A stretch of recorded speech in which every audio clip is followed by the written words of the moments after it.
আল্লাহ তুমি ধৈর্য ধারণকারীকে ভালোবাসো।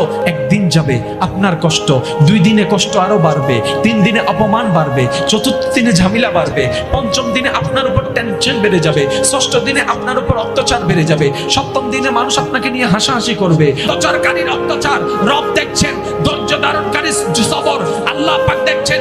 যেই দিন রবের মর্জি হয়ে যাবে, রব যখন দেখবে আপনার ধৈর্যটা রবের পছন্দ হয়েছে, এবার রব ডাক দিয়ে বলবে, ওরে ফেরেশতারা আমার বান্দাকে সাহায্য করা শুরু কর, সাহায্য করা শুরু কর, সাহায্য করা শুরু কর। ফেরেশতা বলবে, আল্লাহ দুনিয়ার সামান্য একটা রিকশাওয়ালা, তাকে কেন সাহায্য করব?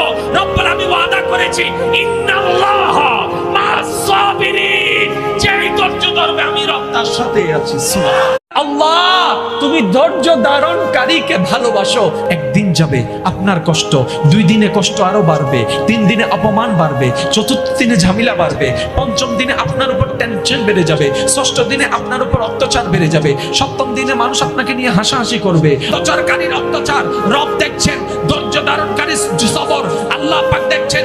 যেই দিন রবের মর্জি হয়ে যাবে, রব যখন দেখবে আপনার ধৈর্যটা রবের পছন্দ হয়েছে, এবার রব ডাক দিয়ে বলবে, ওরে ফেরেশতারা আমার বান্দাকে সাহায্য করা শুরু কর, সাহায্য করা শুরু কর, সাহায্য করা শুরু কর। ফেরেশতা বলবে, আল্লাহ দুনিয়ার সামান্য একটা রিকশাওয়ালা, তাকে কেন সাহায্য করব?